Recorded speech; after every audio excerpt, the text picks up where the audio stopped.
배농사님 설교 전에요. 동경 그리스도의 교회에 갔다 온 지난 한 일주일 정도 갔다 왔는데요. 그 소식을 먼저 좀 알려드리겠습니다. 파워포인트 좀 켜주시겠습니까? 동경 그리스도의 교회는요, 약 10쌍의 결혼부와 싱글 한 10명, 30여 명의 형제자매들이 있습니다. 네, 한국 형제자매들이요. 특별히 해서 그들을 수년 동안 같이 좀 시간을 보내고 있었는데 도와주고요. 근데 딱 도착했는데 제일 먼저 보이는 게 저 타워에 송신탑 이렇게 휘어져 있어요.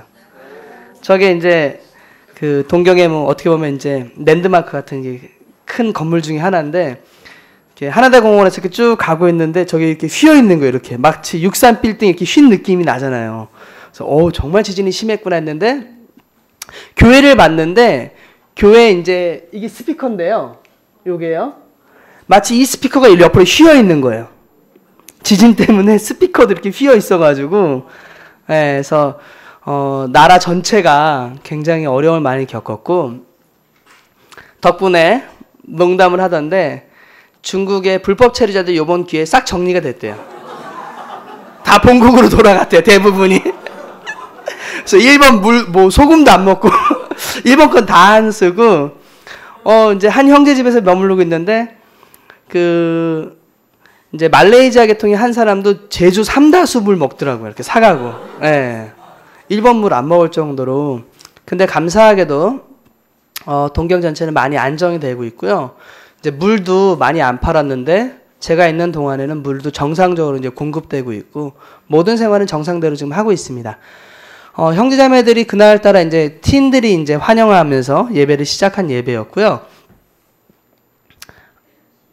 이게 이제 찬양하는 모습이고요. 불 좀, 음향실 앞에 불 좀 꺼주실래요? 조명 좀요. 예. 그래서 교회 건물은 되게 멋있죠?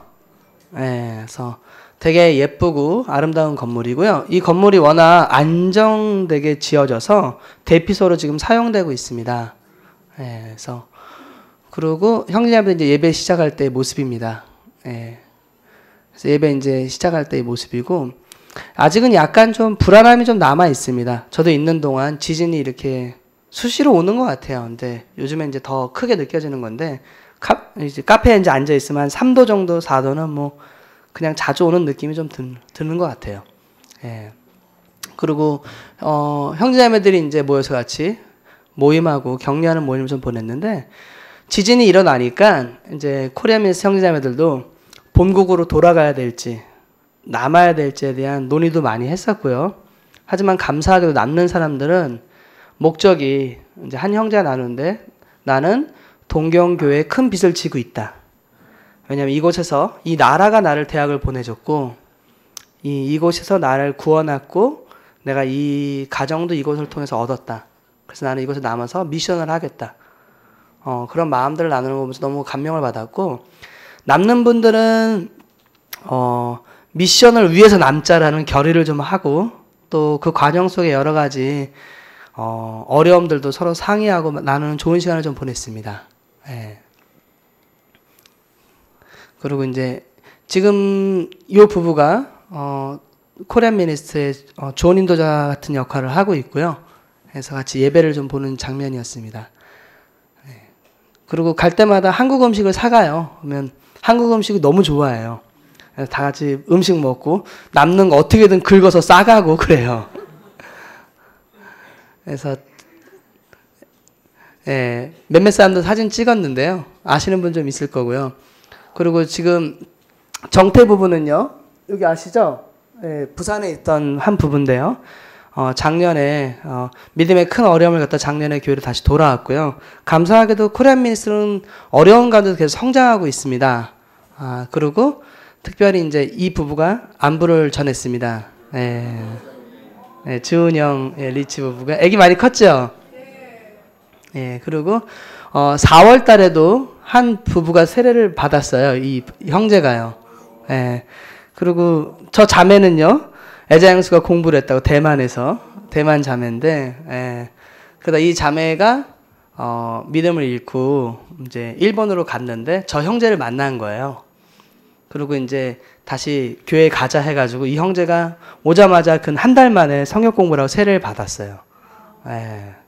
그리고 동경 그리스도 전체는 여러분의 금식과 기도에 감사를 드립니다. 또한 끊임없이 그 나라가 더 안정될 수 있도록 많은 기도를 부탁을 좀 드리고 있습니다. 참 형제자매들이 어렵고 지진이 오고 방사능이 오니까 이제 살아있는 분은 뭐 살지만 자기 자녀들 걱정을 되게 많이 해요. 얘네들이 어떻게 이곳을 살아야 될까에 대한 염려도 하지만 그들 모두가 믿음을 가지고 하나님이 돌봐주실 거라는 큰 믿음으로 또 미션에 대한 마음도 가지고 열심히 살아가고 있습니다. 여러분의 기도와 금식을 너무나 부탁을 드리겠습니다. 또 더불어서 또 다른 광고를 하나 좀 드리겠습니다. 지난 캠퍼스가 저희들과 함께 있었습니다. 그래서 이 교회 일부 또 결혼부 예배 전체에 캠퍼스가 함께함으로써 평균 연령을 굉장히 낮춰줬어요. 이 그룹 전체를요. 근데 오늘을 마지막으로 이제 싱글 예배로 갈 예정입니다. 좀 일어나 주시겠습니까, 캠퍼스 여러분요?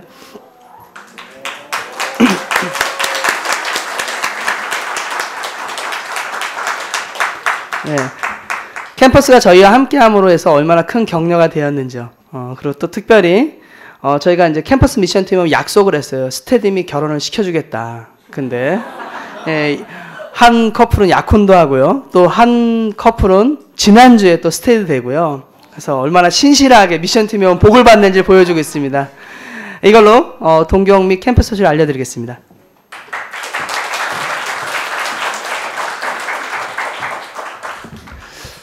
예, 요즘 우리 캠퍼스 형제 자매들이 싱글 예배로 옮겨가줘서 참 감사하고요. 예. 있어주면 고마운데 예배당이 좁아져가지고 방법이 없었습니다. 그래서 좀 젊은 사람들하고 좀 더 이렇게 하시도록 하고 결혼부 예배 때 이렇게 서 계시는 분이 없도록 하기 위해서 궁여지책으로 조절을 좀 했습니다. 아무튼 어떻게든지 우리가 올해를 잘 버티고 뭐 도저히 할 수 없으면 예배를 하나 더 만들어야 되겠죠. 근데 참 주일날 3부 예배를 드리면 공간 사용도 그렇고 참 어렵습니다. 그렇죠? 그래서 아무튼 어쩔 수 없는 피할 수 없는 길이라는 생각이 들고요. 열심히 우리 기도하고 하나님께서 길을 열어주셔서 예배당을 좀 더 넓힐 수 있었으면 좋겠습니다. 자, 결론은 항상 깔때기로 오늘 어버이날을 맞이해서 우리 스태프들이 막 고민을 했어요. 이게 카네이션이 이게 그냥 나온 게 아니고 이걸로 할까 저걸로 할까 뭐 선물을 드릴까 뭐를 할까 막 고민을 하다가 결국 카네이션으로 하자. 뭐 생화라 할 거냐 조화라 할 거냐. 참 해마다 이 카네이션 논쟁이 쉽지가 않습니다만 우리 장세경 자매가 이걸 50개를 만들었대요. 그래서 제가 특별히 저한테 해주셔서 감사합니다. 네. 그리고 우리 뭐 장년부라고 부릅니다만은 저희 여기 이 가운데는 두 그룹의 부모가 존재합니다. 부모를 두고 있는 부모들, 그렇죠?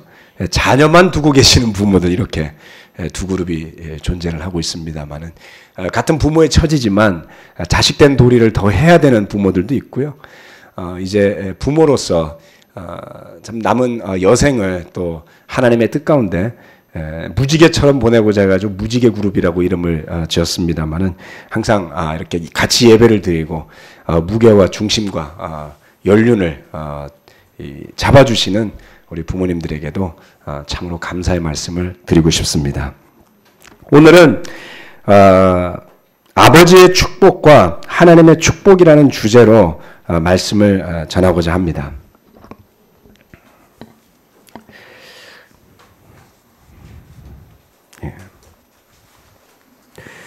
참 고민을 해보게 됩니다. 과연 부모를 진심으로 공경하는 길이라는 것은 어떤 것일까? 또 부모된 도리로 자녀들을 진심으로 올바르게 사랑하는 것은 과연 어떤 것일까? 아마도 가족의 달이라고 하는 5월을 맞이해서 우리 제자 한 명 한 명 모두가 깊게 고민하는 내용이 바로 이와 같은 내용이 아닐까 싶습니다. 그래서 우리가 어떻게 서로를 대하며 살아가야 하나님 안에서 진정한 신앙과 축복 안에서 살아가게 되는 것일까? 라는 고민을 하면서 기도하고 생각하면서 오늘 설교를 준비했습니다마는 성경 말씀을 보면요. 신앙과 축복의 시작이 바로 아버지라는 것을 볼 수가 있습니다. 창세기 26장 말씀을 함께 보시겠습니다.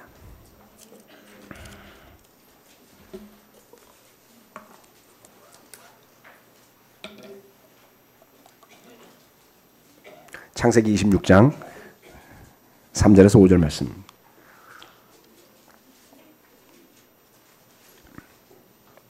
하나님이 이삭에게 하신 말씀이에요. 내가 이 땅에서 살아야 내가 너를 보살피고 너에게 복을 주겠다.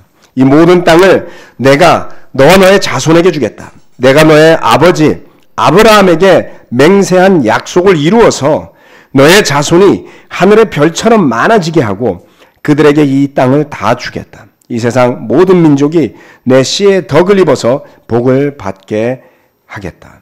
이것은 아브라함이 나의 말에 순종하고 나의 명령과 나의 계명과 나의 율례와 나의 법도를 잘 지켰기 때문이다. 여기 보면 이삭이 복을 받는데요. 아버지 아브라함 때문에 복을 받는 것을 볼 수가 있습니다. 내가 너의 아버지 아브라함에게 약속한 대로 이루어 주겠다. 왜냐하면 내 아버지 아브라함이 나의 말에 순종하고 나의 명령, 계명, 율례, 법도를 잘 지켰기 때문이다. 라고 하나님이 말씀하시죠. 이삭은 아버지 아브라함의 믿음을 통해서 축복을 받게 됩니다. 잠언 20장 7절 말씀에 보면 열지 않아도 좋습니다. 정직하고 흠없이 사는 의로운 아버지를 모신 자녀는 복 있는 자이다. 라고 이야기를 합니다. 그러기에 가정의 믿음의 축복의 시작은 바로 아버지의 믿음인 것입니다. 성경 말씀에서 부모를 공경하라고 하지요. 그것은 바로 그 부모, 또 특별히 인도하고 있는 아버지의 중요성에서 비롯된다고 할 수 있습니다. 왜냐하면 가정에서 하나님의 모습과 같이 권위를 가지고 이끄는 존재가 바로 아버지이기 때문에 그렇죠. 그래서 아브라함, 이삭, 야곱으로 이어지는 믿음의 조상들은 바로 그처럼 본인들이 바로 축복을 내릴 수 있는 존재들임을 인식하고 있음을 볼 수 있습니다. 또한 그의 자녀들은 그런 아버지의 축복을 받고자 애써 노력을 하지요. 오늘날 아버지는 어떤 존재입니까? 아버지는 그저 직장에서 소처럼 일해서 생활비와 학비를 벌어다 주는 그런 존재인가요? 인생을 한탄하면서 술에 취해 몸을 가누지 못한 채 가정을 궁지로 내모는 범죄자인 것인가요? 아니면 주님 앞에 자신을 낮추며 가정을 축복의 길로 또한 약속의 길로 이끄는 영적 지도자들인 것일까요? 이 자리에는 아버지의 아버지들도 계시고 이제 막 아버지의 길을 걷기 시작한 사람들도 함께 있는 자리입니다. 우리 모두 함께 믿음의 아버지 그리고 영적 축복의 시작이 되는 아버지로 거듭나는 시간이 되기를 바라면서 야곱의 삶을 통해 함께 배워보고자 합니다. 그래서 주제가 첫 번째 믿음의 아버지로부터 받는 축복인 것입니다. 아버지의 축복과 하나님의 축복입니다. 창세기 25장 말씀입니다.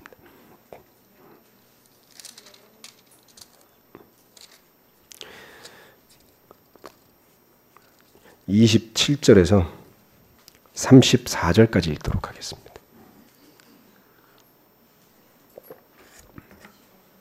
25장 27절에서 34절. 두 아이가 자라 에서는 날쌘 사냥꾼이 되어서 들에서 살고 야곱은 성격이 차분한 사람이 되어서 주로 집에서 살았다. 이삭은 에서가 사냥해온 고기에 맛을 들이더니 에서를 사랑하였고 리브가는 야곱을 사랑하였다. 한 번은 야곱이 죽을 끓이고 있는데 에서가 허기진 채 들에서 돌아와서 야곱에게 말하였다. 그 붉은 죽을 좀 빨리 먹자. 배가 고파 죽겠다. 에서가 붉은 죽을 먹고 싶어 하였다고 해서 에서를 에돔이라고도 한다. 야곱이 대답하였다. 형은 먼저 형이 가진 맏아들의 권리를 나에게 파시오. 에서가 말하였다. 이것 봐라. 나는 지금 죽을 지경이다. 지금 나에게 맏아들의 권리가 뭐 그리 대단한 거냐. 야곱이 말하였다. 나에게 맹세부터 하시오. 그러자 에서가 야곱에게 맏아들의 권리를 판다고 맹세하였다. 야곱이 빵과 팥죽 얼마를 에서에게 주니 에서가 먹고 마시고 일어나서 나갔다. 에서는 이와 같이 맏아들의 권리를 가볍게 여겼다. 첫 번째 믿음의 아버지로부터 받는 축복입니다. 여기에 보면 흔히 장자권이라고 말하는 맏아들의 권리에 대한 이야기를 하고 있습니다. 야곱은 둘째 아들들이 그런가요? 큰 아들은 자신이 장자로서 가지고 있는 권리를 당연하게 생각하는 것 같습니다. 그런데 야곱은 그 권리를 참 부러워했어요. 그래서 그 의미를 깊게 생각하고 있던 차에 에서에게 팥죽을 내밀면서 팔라고 요구를 하게 되죠.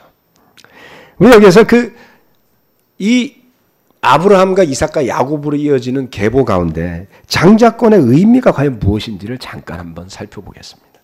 이 장자권이라는 것은 아버지로부터 물려받는 권리를 의미한 것입니다. 그런데 이 장자권을 표현하는 히브리어는 베코라라는 단어라고 합니다. 그 말의 의미는 태를 열다. 처음으로 태를 열다 이런 뜻이라고 그래요. 그래서 어머니에게서 태어난 첫 번째 아들이 가지는 권리를 장자권이라고 부르는 것입니다. 그래서 유목민에서부터 비롯되었기 때문에 아주 가부장적이고 지금도 유목민들은 그러하다 그러죠. 그룹을 인도하는 가부장적인 리더가 존재를 합니다. 그 유목민의 가장은 모든 권한을 쥐고 있습니다. 모든 권한이요. 그야말로 생사여탈권까지 쥐고 있는 사람이 바로 그 가족 그룹의 가장이었다고 그래요. 그래서 장자권이라는 것은 첫 번째 가정 통솔권을 이어받는 것을 의미한다고 했습니다. 그래서 그 아버지가 돌아가시면서 자손이 여럿 있을 거 아닙니까? 둘이 있을 수 있고 여섯이 있을 수도 있고 열이 있을 수도 있는데 결혼하고 자식을 놓으면 적지 않은 수의 가족이 생겨납니다. 그랬을 때 맏아들이 그 모든 식솔들을 통솔하는 권한, 이 장자권에 포함이 되고요. 두 번째는 유산을 곱절로 물려받을 수 있는 권리가 있었다고 합니다. 요즘은 그렇지 않죠. 흔히들 n분의 1이라고 해서 머릿수대로 계산을 해야지 됩니다. 참 장자들 좋은 거였는데. 그래서 창세기 25장 5절에서 6절 말씀을 보면 그 힌트가 나옵니다. 5절에서 6절. 아브라함은 자기 재산을 모두 이삭에게 물려주고 첩들에게서 얻은 아들들에게도 한 몫씩 나누어 주었는데 라고 이야기를 하고 있습니다. 자신의 아내, 결혼한 부인에게 태어난 아들이 이삭 하나밖에 없었어요. 그래서 재산을 다 이삭에게 물려줍니다. 나머지 첩에게서 난 아들들한테는 한 몫씩 물려줬다 그래요. 차이가 많이 나는 걸 느끼시죠? 다 준 거하고 한 몫씩 준 거하고 다 안 줬네, 한 몫씩 뺐네 이렇게 생각하실지 모르지만 다수를 다 물려준 거예요. 네. 그래서 신명기 21장에 가보시면 여기 잠깐 접어놓으시고 신명기 창출내민 시인이니까 한참 뒤에 있습니다. 21장 7절 말씀에 보면 이에 대한 가르침이 납니다. 모세시대에도 그러한 부분을 분명하게 알고 있고 전달하는 것을 볼 수 있습니다. 21장 17절 죄송합니다. 17절입니다. 자, 반드시 사랑받지 못하는 아내의 아들을 맏아들로 인정하고, 자, 이건 맏아들에 대한 거예요. 그 앞에는 중요하지가 않습니다. 자기의 모든 재산에서 두 몫을 그에게 주어야 합니다. 그 아들은 정력의 첫 열매이기 때문에 맏아들의 권리가 그에게 있는 것입니다. 바로 이게 장자권이었어요. 재산의 두 몫을 큰 아들에게 물려줍니다. 굳이 산술적으로 계산하자면 아들이 둘이면 3분의 2는 맏아들인 거예요. 그렇죠? 그리고 나머지가 둘째에게 가는 겁니다. 그래서 야곱은 그대로 살면 유산을 3분의 1만 물려받게 되어 있었습니다. 그리고 가족 통솔권은 에서에게 가는 것이었죠. 그런데 그 장자권을 물려주는 권한을 누가 가지고 있습니까? 아버지가 가지고 있었어요. 그래서 굳이 따지자면 팥죽으로 형한테 장자권을 샀다고 해서 그게 반드시 자기에게 오리라는 법이 어디 있습니까? 아버지한테 가서 따질 거예요. 아버지, 형이 저한테 팥죽으로 장자권을 팔았단 말이에요. 저한테 주세요. 그런다고 아버지가 주겠어요? 아버지의 의지에 달려 있었습니다. 아마 에서도 그렇게 생각했는지 모르죠. 어차피 내가 받을 거 말 한마디로 팥죽이나 먹고 보자. 이렇게 생각했을 수도 있습니다. 나중에 보시면 알지만 에서가 자기의 축복을 빼앗기고 싶은 생각은 누구만치도 없었죠.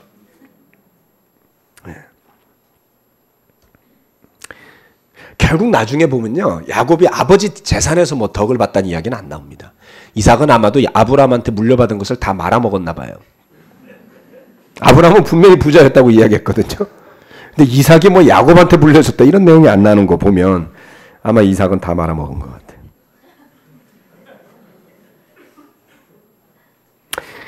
근데 중요한 것은 야곱이 진정으로 원했던 것이 무엇이었냐라는 것입니다. 야곱은 아버지의 축복을 원했던 거예요.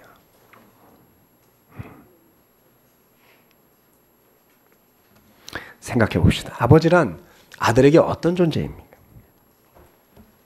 모든 아들들은요, 자라면서 기본적으로 아버지를 우러러 보게 되어 있습니다. 그러지 못한 경우는 사회의 죄가 있고요, 아버지 개인의 죄가 있습니다. 그 아버지는 아들들에게 자신의 역할 모델이 되기도 합니다. 저희 아버님도 군인이셨고 제가 그래서 군인이 됐거든요. 참 군인이란 직업 참 멋있다. 전 그렇게 생각했습니다. 자랑스럽게 생각하고. 당시에 자가용 있는 사람이 어디 있어요? 저희는 찝차를 타고 다녔단 말이에요. 가끔. 요즘 같으면 조금 시대가 달라서 찝차보다는 자가용이 낫습니다만. 야, 참 멋있다. 남자들만 쫙 있고 얼마나 멋있어. 야, 난 남자들이 좋아. 그렇게 생각을 했어요. 여자들 아주 무시하고 살고 그야말로 메일 쇼비니스트, 전형적인 인간이었습니다. 역할 모델이 되죠. 그런데 정작 그 아버지가 아들들에게 좋은 모습을, 역할을 보여주지 못하면 아들들은 혼란에 빠지게 되죠. 우리 자녀들은 혼란에 빠지게 됩니다. 심지어는 정신적으로, 영적으로 건강하게 자라지 못하는 채 방황하기도 하죠. 그래서 어린 시절에 진정으로 채워야 할 영적인, 육적인 필요들이 채워지지 않은 채 사노라면 평생을 두고 그 굴레에서 벗어나지 못한 채 갈증을 느끼며 살아야 할 수도 있음을 수많은 심리학자들이 이야기하고 있는 것입니다. 많은 심리학자들과 상담가들이 성인의 삶의 문제의 근원을 아버지와의 관계 내지는 어머니, 즉 부모의 관계의 문제로 보는 것도 바로 이와 같은 곳에서 출발하는 것이죠. 다시 야곱으로 한번 돌아가 봅시다. 창세기 27장 말씀입니다.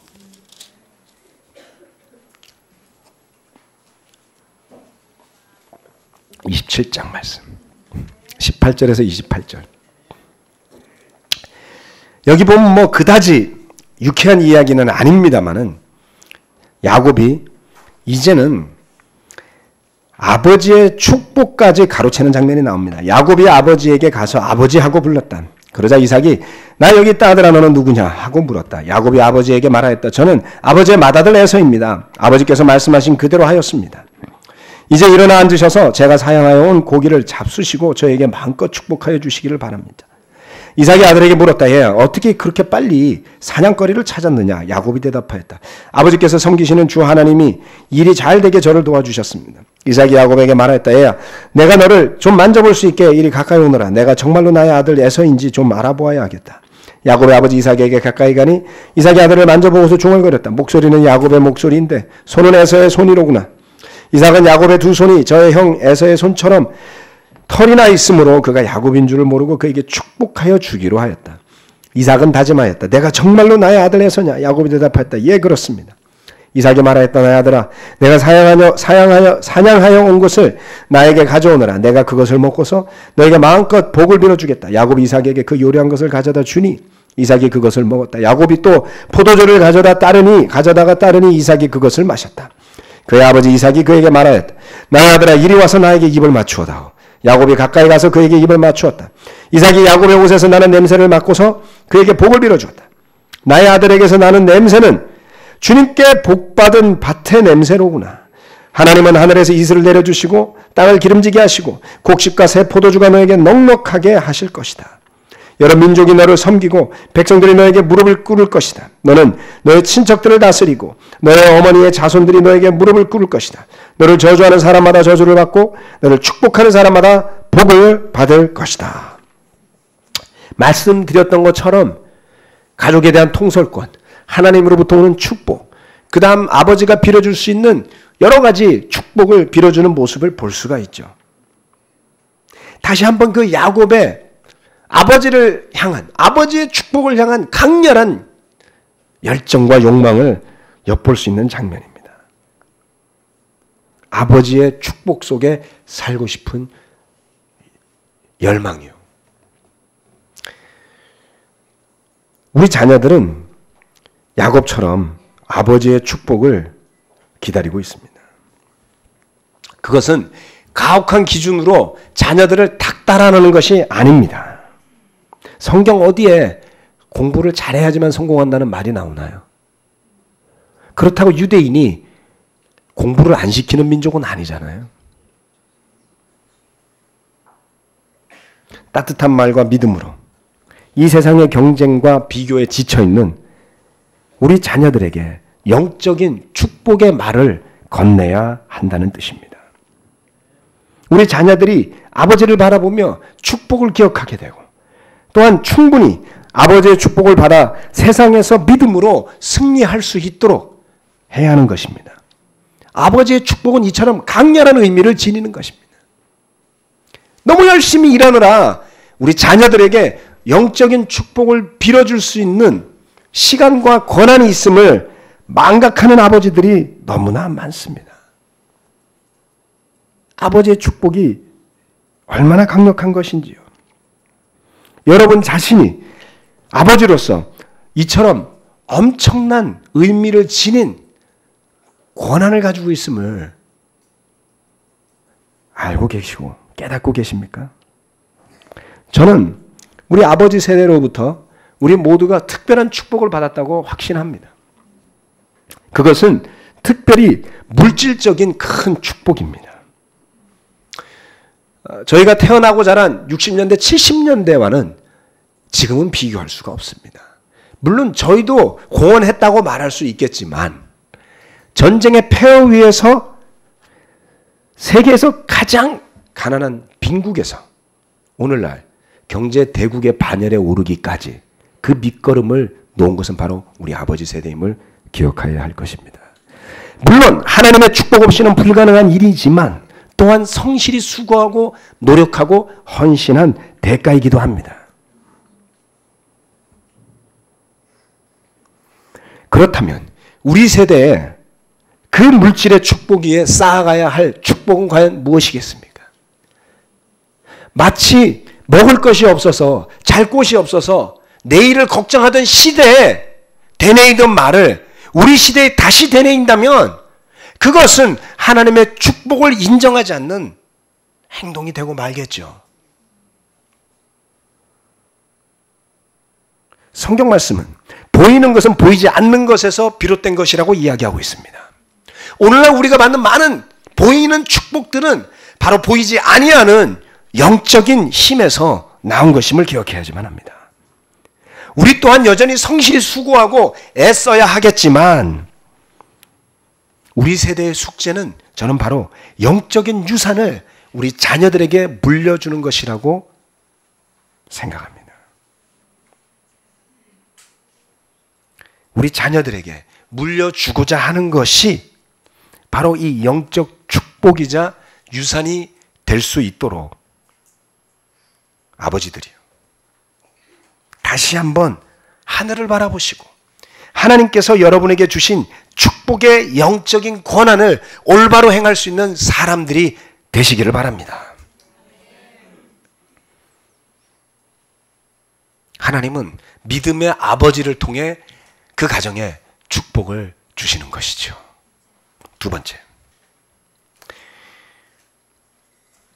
하나님으로부터 받는 영적인 축복입니다.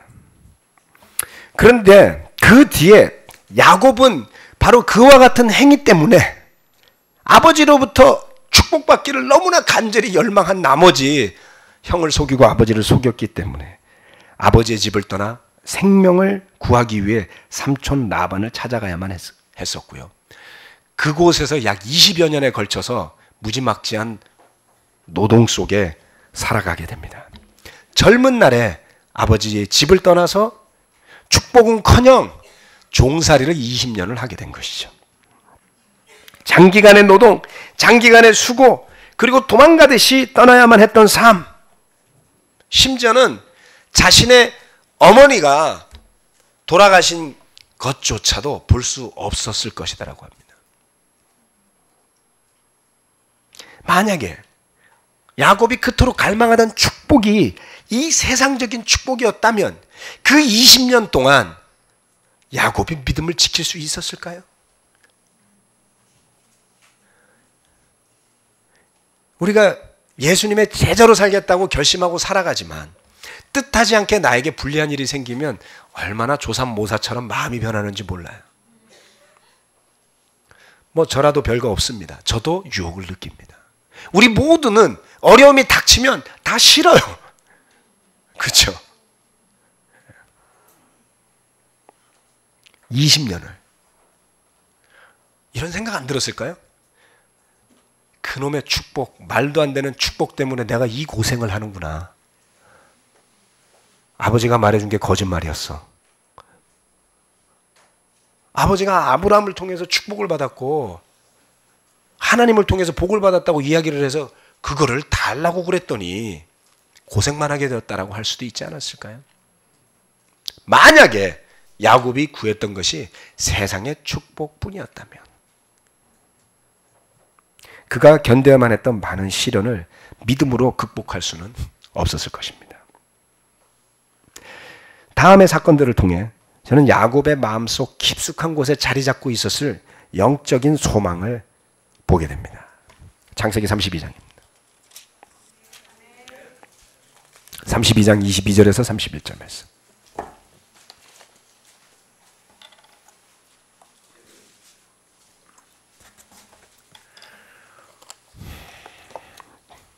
이제 야곱이 다시 삼촌의 집을 도망만 댕겨요.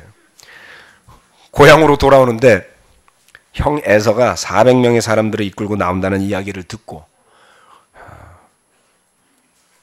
밤에 잠을 잘 수가 없었습니다. 22절 말씀. 그 밤에 야곱은 일어나서 두 아내와 두 여종과 11아들을 데리고 야복 나루를 건넜다. 야곱은 이렇게 식구들을 인도하여 개울을 건너보내고 자기에게 딸린 모든 소유도 건너보내고 난 다음에 뒤에 홀로 남았는데 어떤 이가 나타나 야곱을 붙잡고 동이 틀 때까지 씨름을 하였다. 그는 도저히 야곱을 이길 수 없다는 것을 알고서 야곱의 엉덩이뼈를 쳤다. 야곱은 그와 씨름을 하다가 엉덩이뼈를 다쳤다. 그가 날이 새려고 하니 놓아달라고 하였지만 야곱은 자기에게 축복해 주지 않으면 보내지 않겠다고 떼를 썼다. 그가 야곱에게 물었다. 너의 이름이 무엇이냐? 야곱이 대답하였다. 야곱입니다. 그 사람이 말하였다. 내가 하나님과도 겨루어 이겼고 사람과도 겨루어 이겼으니 이제 내 이름은 야곱이 아니라 이스라엘이다. 야곱이 말하였다. 당신의 이름이 무엇인지 가르쳐 주십시오. 그러나 그는 어찌하여 나의 이름을 묻느냐 하면서 그 자리에서 야곱에게 축복하여 주었다. 야곱은 내가 하나님의 얼굴을 직접 뵙고도 목숨이 이렇게 붙어 있구나 하면서 그곳 이름을 브니엘이라고 하였다. 그가 브니엘을 지날 때 해가 솟아올라서 그를 비추었다. 그는 엉덩이뼈가 어긋났으므로 절뚝거리며 걸었다. 결국 야곱은요, 영적인 축복의 의미와 가치를 분명히 알고 있었음을 볼 수 있습니다. 어디서 알 수 있을까요? 요셉의 삶을 보면 알 수가 있습니다. 요셉의 신앙이 어디서 왔다고 여러분 생각하십니까? 어린 나이에 노예로 팔려가서 비교할 수 없는 고통과 고난을 겪지만 그 요셉의 마음속에 살아있는 믿음을 보지 않습니까? 하나님을 향한 신뢰와 믿음을 분명히 가지고 있는 그의 모습을 보면 그는 하나님의 섭리를 믿었음을 알 수 있습니다. 그런 그의 신앙은 바로 오직 하나님만을 바라고 살았던 그 야곱의 신앙에서 비롯됨을 알 수 있습니다. 때로는요, 우리가 사는 삶에 저나 여러분이 원치 않는 형태의 일들이 일어나기도 합니다. 때로는 우리가 믿었던 것과 같은 순조로운 삶이 되지 않을 수도 있습니다. 그럴 때마다 의심이 들 수도 있고요. 실제로 많은 사람들은 그처럼 다가오는 고난과 시련의 시간을 견디지 못해서 믿음을 잃거나 영적으로 무기력해지기도 하는 것입니다. 하나님의 자녀라고 부름받는 우리들이 아버지 하나님으로부터 받을 영적 축복에 대한 열망과 갈망, 그리고 믿음을 저버리지 않고 깊이 있게 성장해야 될 시간이 바로 지금이 아닐까 싶습니다. 야곱이 이 사람과 씨름할 때 그는 그 씨름의 상대가 그저 평범한 사람이 아니라는 것을 알고 있었겠죠. 무슨 돈 내게 한 것도 아니고요. 축복을 달라 그러잖아요. 알고 있었어요. 왜요? 돌베개를 베고 자던 때 사다리를 통해서 천사가 오르락내리락 하는 것을 봤던 경험이 있죠. 야곱은 이미 영적인 기대를 가지고 있었던 사람이었습니다. 그래서 밤을 새워 씨름하면서 야곱이 자신이 이겼다는 것을 기뻐하기보다가는 바로 그 영적인 상대가 축복을 하여 주기를 구했던 것이죠. 그처럼 우리도 영적인 축복을 구하기 위해서 씨름해야만 합니다. 여러분, 세상의 축복을 위해서 씨름할 게 아니라 바로 하나님으로부터 오는 영적인 축복을 바라는 그 열망 속에서 놓치지 않고 지지 않겠다라는 씨름을 해야 하는 것이 바로 여러분 아버지들에게 주어진 책임인 것입니다. 야곱의 삶에 문제가 많았습니다. 야곱이라는 이름은 뭐냐면요, 뜻이 거짓말하는 자라는 뜻이에요. 속이는 자라는 뜻입니다. 어떻게 아들 이름을 이렇게 졌나 모르겠어요. 그런데 그 야곱이 살면서 스스로 그 이름 때문에 얼마나 괴로워했겠어요. 그렇죠? 아, 근데 씨름해서 이기고 축복을 해달라고 그랬더니 이름이 바뀌었어. 이스라엘로. 하나님과 씨름하여 이겼다. 이게 이스라엘이라고 그래요. 뭐 진짜 이겼겠어요? 하나님이 설마 졌겠어요? 예. 하나님과 씨름하는 사람이 된 거예요. 이스라엘은.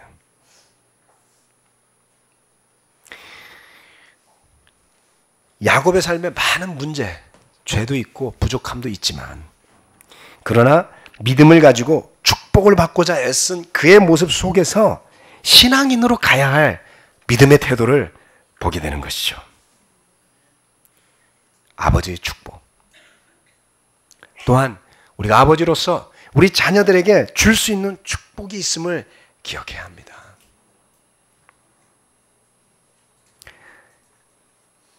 세상을 바라보면 두렵지만 이처럼 하나님 안에서 영적으로 씨름하다 보면 세상이 하나님 아래에 있음을 분명히 볼 수 있는 믿음을 가지게 되는 것입니다.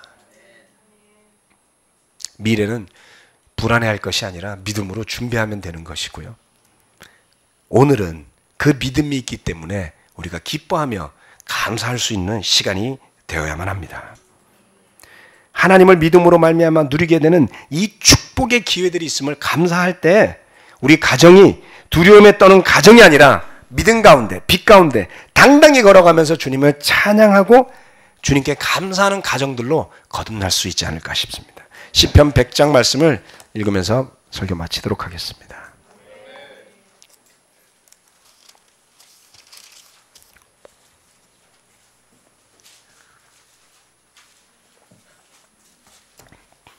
온 땅아 주님께 환호성을 올려라.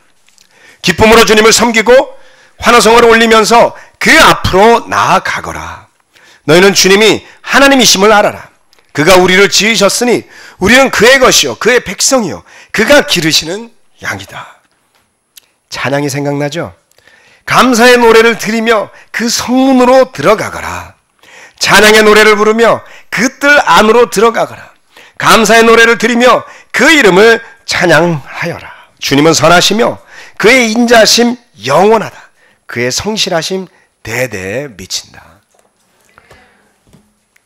아버지로서 또 가장으로서 부모로서 우리 모두가 이처럼 축복이 우리 안에 있음을 기억하며 감사함으로 우리 가정의 자녀들과 더불어 그 가정이 넘치는 시간들이 되시기를 바랍니다. 말씀 마치겠습니다.